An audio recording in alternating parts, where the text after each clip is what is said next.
Welcome to the Nonviolent Jesus podcast. I'm John, Father John Deere, and today I'm speaking with my friend, Reverend Matthew Fox.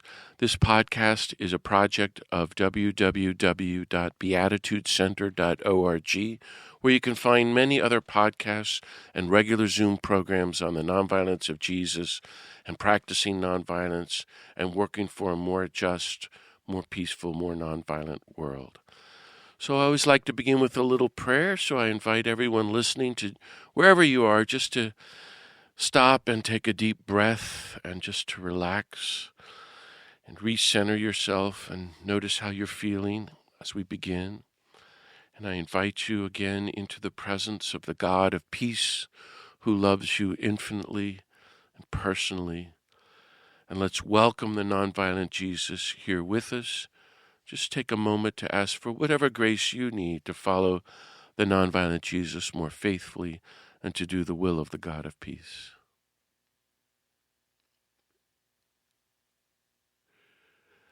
God of peace, thank you for all the many blessings of life and love and peace that you give us. Be with us now as we reflect together on your call to follow the nonviolent Jesus. Bless us, inspire us, disarm us, strengthen us, and send us out to do your will and live out your gospel and do our part to help end poverty, war, racism and greed, injustice, nuclear weapons, environmental destruction, that we might be your beatitude people, your holy peacemakers who welcome your reign of universal love, nonviolence, and peace on earth. In Jesus' name, amen. It's a great pleasure to welcome my friend Matthew Fox, a world-renowned theologian, Episcopal priest, and an activist for justice and creation. Matthew's written 37 books that have been translated into other languages over 70 times, among them all these great bestsellers like Original Blessing, The Coming of the Cosmic Christ, A Spirituality Named Compassion, The Reinvention of Work, The Hidden Spirituality of Men, and Christian Mystics and the Pope's War. He has contributed much to the rediscovery of Hildegard of Bingen, Meister Eckhart, and Thomas Aquinas. He holds a doctorate in history and the theology of spirituality from the Institut Catholique de Paris. He's the founder of the University of Creation Spirituality in California and conducts workshops every year. His latest book is Naming the Unnameable, 89 Wonderful and Useful Names for God. He's currently a visiting scholar at the Academy of the Love of Learning in Santa Fe and resides in Vallejo, California. Welcome, Matthew Fox, to the Nonviolent Jesus podcast. Thanks for giving me a little time. Thank you, John. It's great to be with you. Well, let's jump right into the crisis we're all facing here at home with the Trump administration, dismantling the government and democracy, attacking the Constitution, and moving us into authoritarianism and fascism and really white supremacy. And many, many church people, Christians here in the United States, going right along with this MAGA movement and moving deeper into Christian nationalism and, as I say, white supremacy. And you've written recently a lot about Trump and MAGA. So tell us what you think about this situation, this crisis, from your perspective, and what is the Christian response? I know that's a big question, but people want to hear what you have to say, Matthew.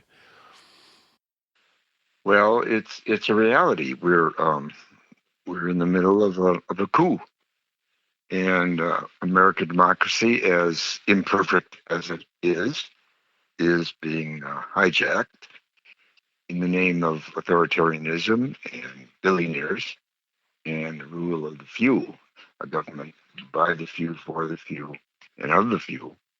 And I wrote about this. Obviously, you saw it coming. I saw it coming. But last June, I was teaching in Orvieto, California, Italy. I was teaching a week class on Thomas Aquinas because it was the 800th anniversary of his birth, and he taught in Orvieto.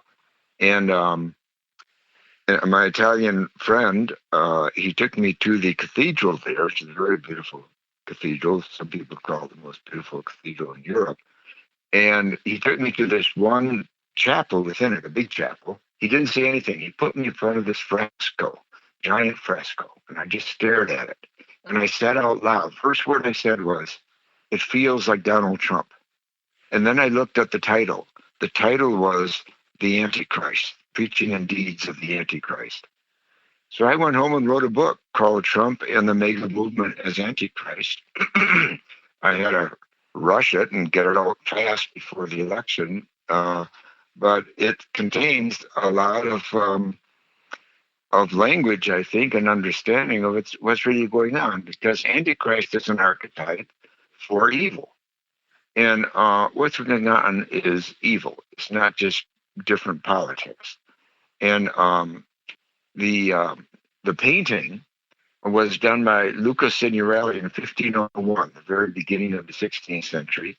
It contains, I think, 176 characters in it, including there are these ninja-like young people running around the black, all dressed in black. And to me, they remind me of Elon Musk's fellows who are invading Social Security and everything, stealing our addresses and Social Security number and everything. And over the years, they've been called a Ku Klux Klan in black and so forth. So there's just a lot in that painting. And then I looked again at Hildegard of Bingen's painting of the Antichrist in the 12th century.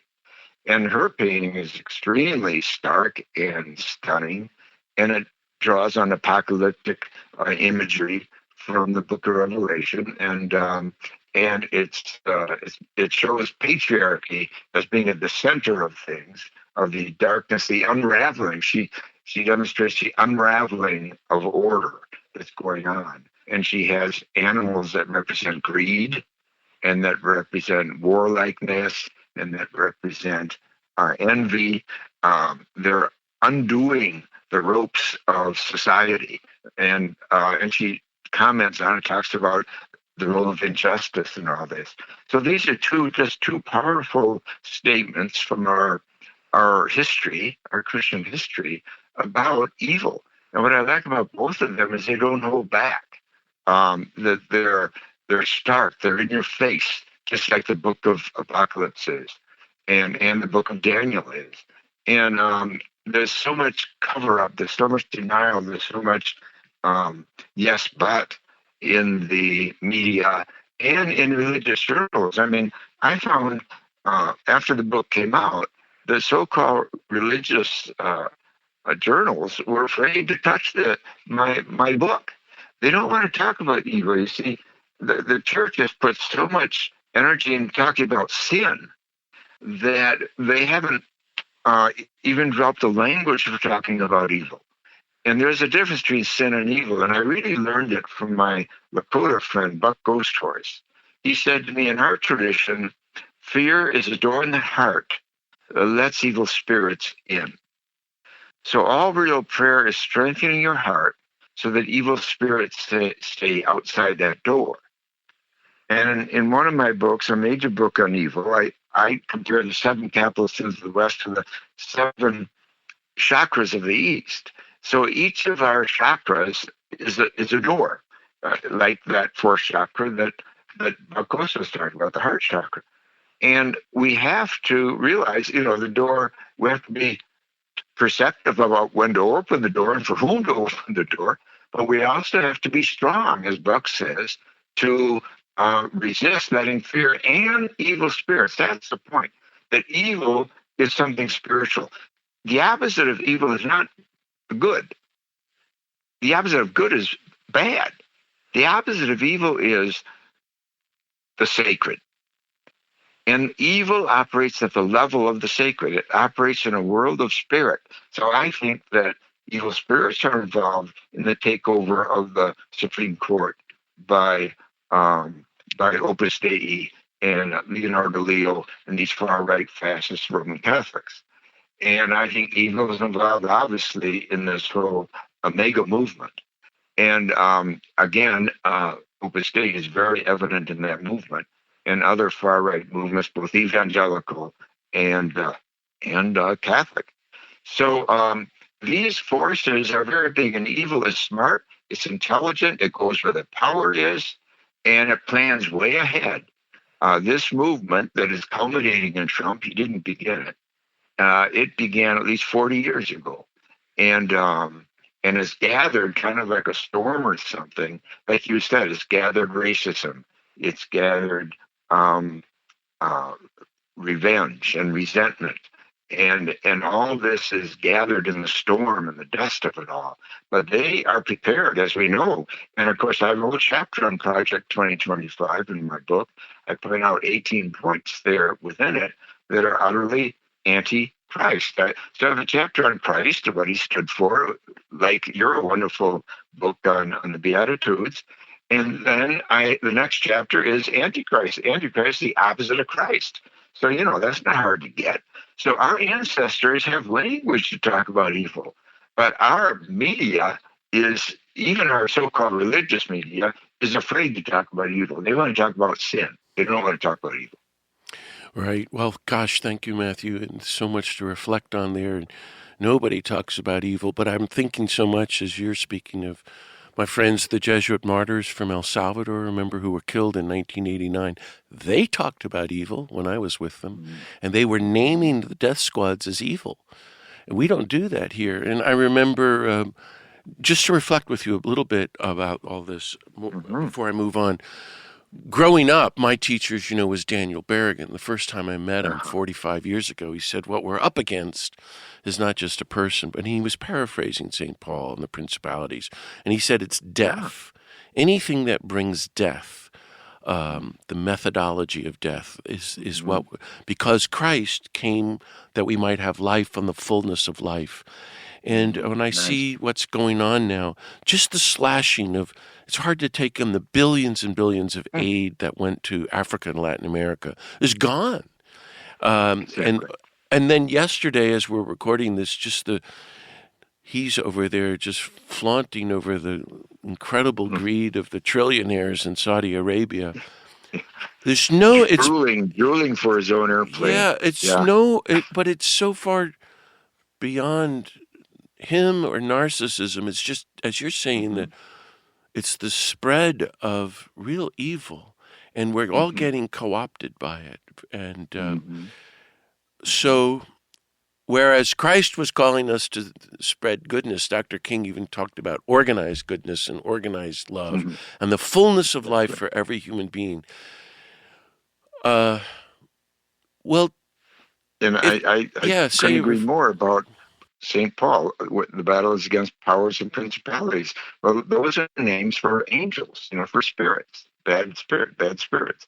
That was what Ghost was saying. The battle is not just against the human, but there are these forces. And I say that, you don't have to use names Satan or Beelzebub or Lucifer, but the words racism and sexism and unbridled capitalism, which is unbridled greed.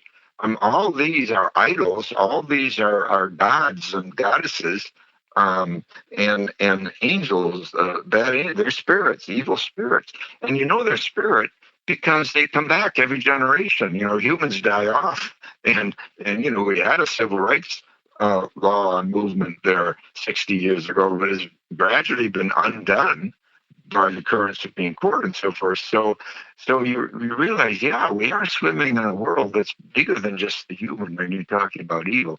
And that is part of the Jesus story, that he took on these forces and promised that he would, continue to do so, that we have support from many places, our ancestors, the community of saints, but also from the world of spirit, the Holy Spirit, and these prophetic people, like you mentioned, the Jesuit martyrs. And that made me, in Central America, it made me think of my former student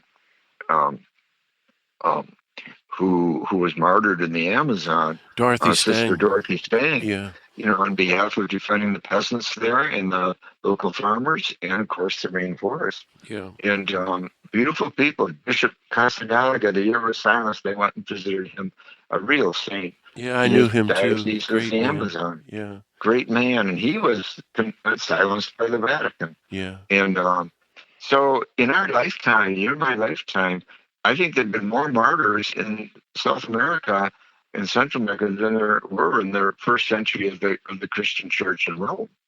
And we don't look at it that way, but I think they actually counted them because tens of thousands of people have been martyred in the base communities and liberation theology movements of South America, and they have moved things from a dominant dictatorial political scene to a quest for a democratic scene in most places. So there's been some progress and some redemption that's been going on, but also so much opposition, including in the churches. So, Matthew, you've spent your life, it seems to me, among other ways to frame it, writing about and teaching about spirituality. And another way to put what we're talking about are all the false spiritualities of violence and injustice and war and racism, the false theologies and the idols, the false gods. So what we need is the true spirituality, I suppose. I don't know how to put it, but I would like you, if you could just say a little bit about spirituality in general that would be authentic of the gospel. For me, that would mean, how can people live a spirituality of peace and love, universal love? But that's why I keep going back to Dr. King's word, nonviolence, which means you can't have anything to do with violence or killing or death. So maybe even a spirituality of nonviolence. Yeah, well, I also like your quote from your mentor, Dan Berrigan, about death. That death is a synonym for evil. Yeah. And Mm-hmm. one of the best books ever read on evil was by Eric Fromm, and of course he comes out of the Holocaust, being Jewish, and he says that necrophilia grows when biophilia is stunted. Necrophilia grows when biophilia is stunted. So necrophilia is this love of death, just what Berrigan knew for you when you were a young man. And but the opposite, or the medicine, is biophilia, the love of life. And as you cited, the passage from John, come that you may have life and have it in abundance. Well, that's biophilia. So we need a spirituality of biophilia. Yes. What the Yes. mystics call the via positiva, falling in love with life. The last chapter in my Trump and Mega Movement as Antichrist book, the title of it is called Be Like a Camel. Because I think we're living through a dark night of our species, because of global warming that we've brought about. We don't know but we do know we're facing our extinction, and 100 million other species are facing their extinction. And so there's the dark night of our species, and there's the dark night of society, and the dark night of our souls. It all goes together. And how do we get through this dark night, which is a desert, like a camel? The camel goes to the watering hole before crossing the desert and fills up this big hump of his, because he knows that he's going to get dry. So that's what we have to do. That's what real spirituality is. It's practical. It's keeping your energy intact and your values grounded, and it is filling up on biophilia, because all the forces of necrophilia within us and within society in our structures, they're going to be raining down on us. That's what people are feeling today. And so there are ways to defend yourself. And one is to love life in an ever greater tasting of it. As we get on this journey, and of course we're in the journey together. This is not a single camel; it's a caravan of camels. Those of us who are trying to cross this desert and speak out and resist nonviolently, which sometimes will mean going to jail and so forth, and speak out. And all these efforts to say no, which is the prophetic word. We have to say no, but we also have to say yes and never take away. And the yes is that mystical acceptance of the beauty of life, of the goodness that you talked about earlier. And that's my term, original blessing, that Genesis 1 is a cosmology of how good the world is and how very good. Even when humans come on board, the whole circle of creation is very good. And so that's what we have to drink in and fill up on. That's spiritual practice for today. And because we're up against these necrophiliac forces of greed and violence and envy and all these other forces that spread fear and spread darkness. And it's one reason I'm writing about John the Cross now, because he himself was an absolute activist. That's what got him in trouble. People separate him and they think he's talking this stuff about contemplation, but his real transformation was in prison when he was being tortured by his own Carmelite brothers on a daily basis. And he almost died, and then he wrote poetry there in his head because he didn't have the paper. But and the poetry was all about love. It was all about, he was reproducing the Song of Songs. It was about falling in love with creation and seeking his beloved in creation. And that's what we have to realize. That there's 13.8 billion years that have brought us forward, brought this amazing earth here.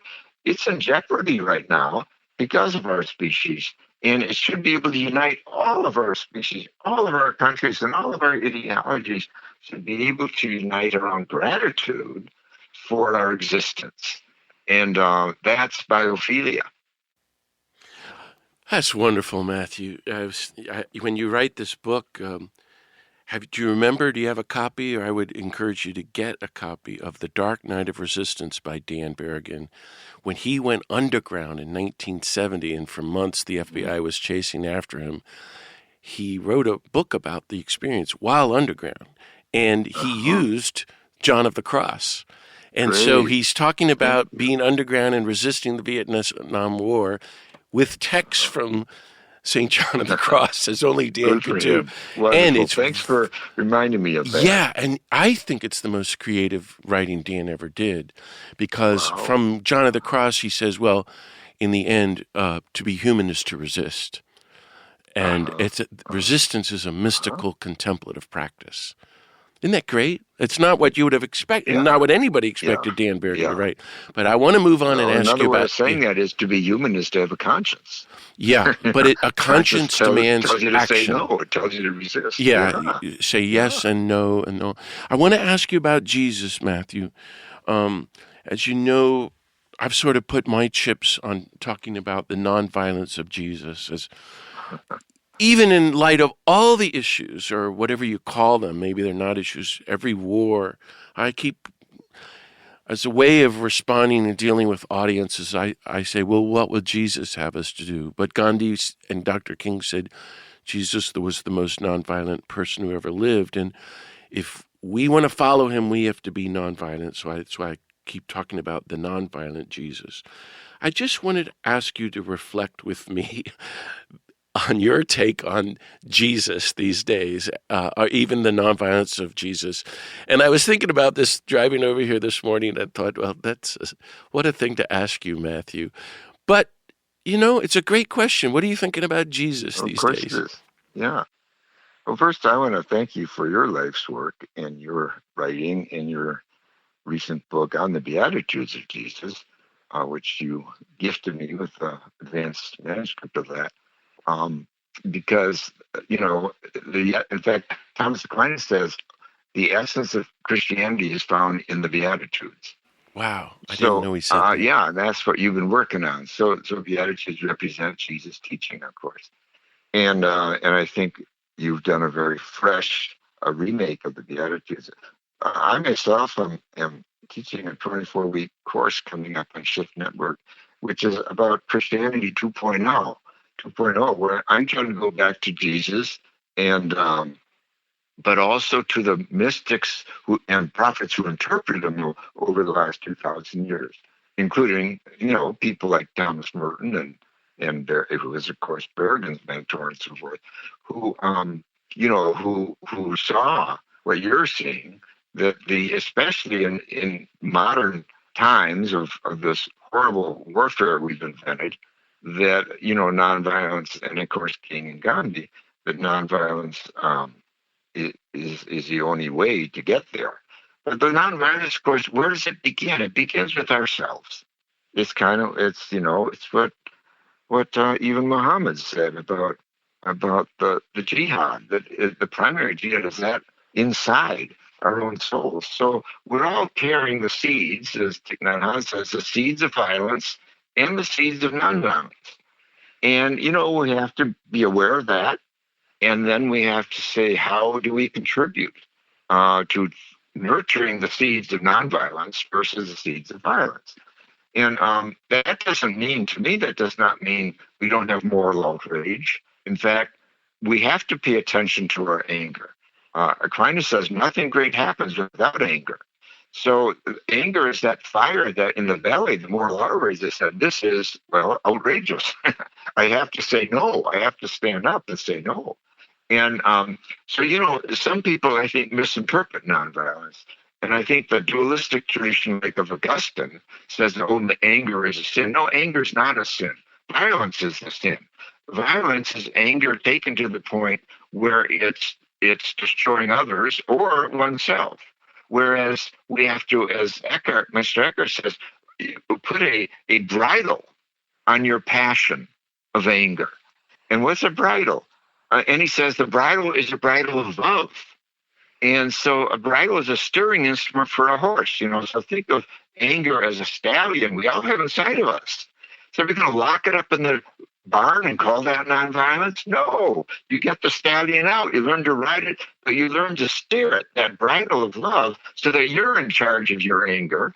And the anger is not running you or your community or your government, et cetera, et cetera. So I think the whole language of nonviolence, we have to apply it to ourselves as well as to our structures, because that's where it begins, where people are full of resentment, where they're full of outrage, and that you want to project it onto others, often because they're ignorant of themselves, that where it's coming from in their own wounds, in their own story, in their own suffering, in their own abuse.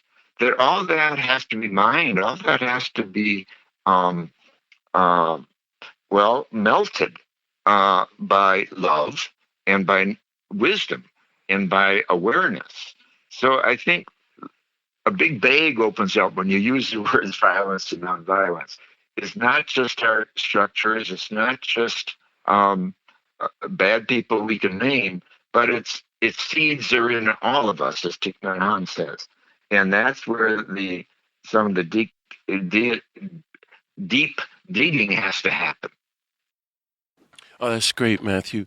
When you say, we have to say no to these things and yes to the good things of life, really, I think I hear you saying that as we reflect on spirituality and authentic spirituality in a culture with so much evil and death happening,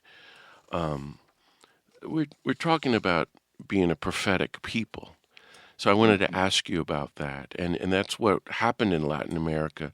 And our own teachers, Dr. King, Dorothy Day, Merton, the Barricans, were, I think, really great prophets. And there are prophets out there today. But maybe we could say that together we are called to be prophetic communities and prophetic movements. That's what, to me, the way I'm looking at what I'm looking for in the churches, to be prophetic people, communities, movements that speak out against not just the loss of democracy, but the threat of total war and environmental destruction. Tell me about that. I don't even know how to ask. What would a prophetic church look like? How can we teach each other like a whole new school of the prophets, like they had in the scriptures, encourage people to be a prophetic people? Yeah, well, great question. And, of course, as far as prophet goes, Rabbi Heschel says the primary work of the prophet is to interfere. Is what? And Rabbi Heschel, who wrote the great volume on the prophet, and also walked it and lived it, he says the primary work of the prophet is to interfere. To interfere? And of course wow. Interfere, yeah. And that's saying no. But that's what we're called to do, to interfere. But again, to interfere, you have to be in love. So there's a dialectic between the mystic is a lover in us, and the prophet is the defender of what we cherish, of who is willing to interfere when what we love is endangered. For example, Mother Earth and so many other creatures, but also one another. And like you're saying, yeah, I think the real church is people, and Vatican II got on board with that. It's people who are doing their best to live out the yes in life, the mystic in them, the lover in them, and the prophet, the no, and the one who interferes. And another word for prophet is warrior, actually, like you get in the Christmas midnight mass from the Book of Wisdom. The stern warrior leapt from the heavens to the doomed land. And that's just a beautiful passage. I love John the Cross uses it too. But it names the incarnation, the entrance of the divine into the struggles, the doomed land, the doomed history of of our species. So all these wonderful images we have and stories we have and symbols and archetypes we have um, to to build up our own strength and to find allies, as you say. I couldn't agree more that being a prophet today is not about being someone with a long beard and a stern face. It's finding others who are engaged in saying no, in resisting, and not putting limits on it. That is to say, imagination. I mean, there's resist. Just last night, I think it was Bruce Springsteen was doing a Yes. concert in England, and he talked about what's going on here. And of course, music and musicians are always part of the prophetic movement. And so calling on imagination. And that's where I got hooked, if you will, or really struck by these paintings from the 16th and 12th century, because they too were dealing with evil in their time. And the two of them, Hildegard and Lucas Signorelli, they put it into painting because that moves people. Of course, today we've got film, we've got video, and so many ways of art by which to move people. And being able to put it into our rituals. Ritual today has become so book oriented. It's about finding your place on a page to get a prayer that's read at you, or you read a prayer.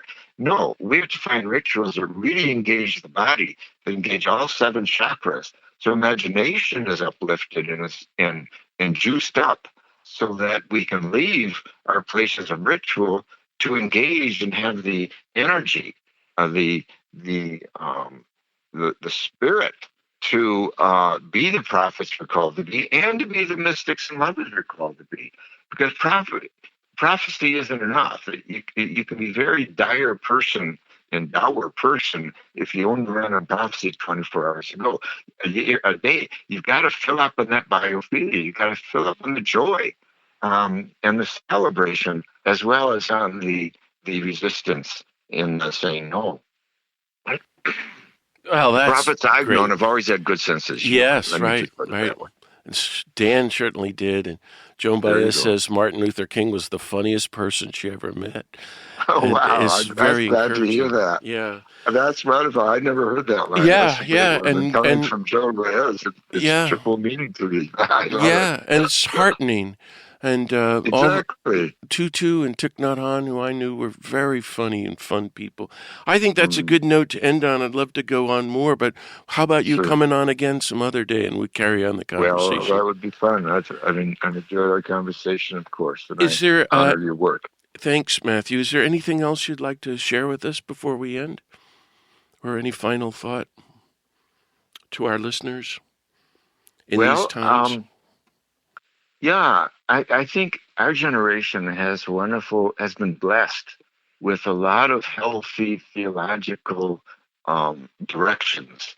You know, there's been a liberation theology, there's been the women's movement, there's been the Jesus seminar, historical Jesus quest, there's been the Aramaic Jesus coming forward, there's been creation spirituality, and there's been the nonviolent movements and so many gifts But I think it's now time to kind of gather them all and look what's the future.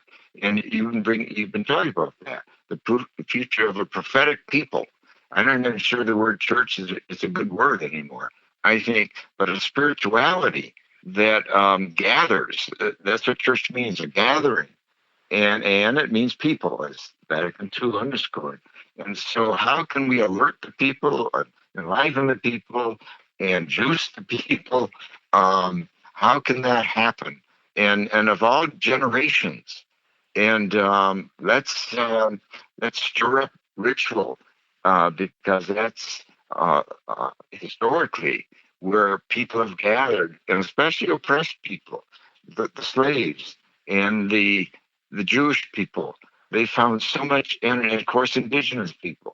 They find so much energy in their rituals and ceremonies, and we have to find energy there too if we're going to carry on this struggle and this understanding into Christianity 2.0 after 2,000 years. It needs, I think, a reboot. Oh, that's great, Matthew. A beautiful note to end on. So thank you so much, Matthew Fox, for Thank you. speaking with me today. Yeah, and I hear you calling us to regather all the spiritualities and all our energies, and to be the Yeah. prophetic people who interfere, who go forth and interfere. That's great. There we go. Thank you, friends, for listening to this Nonviolent Jesus podcast. You can hear more podcasts and find other upcoming Zoom programs at www.beatitudecenter.org. Please consider offering a donation to support this free work.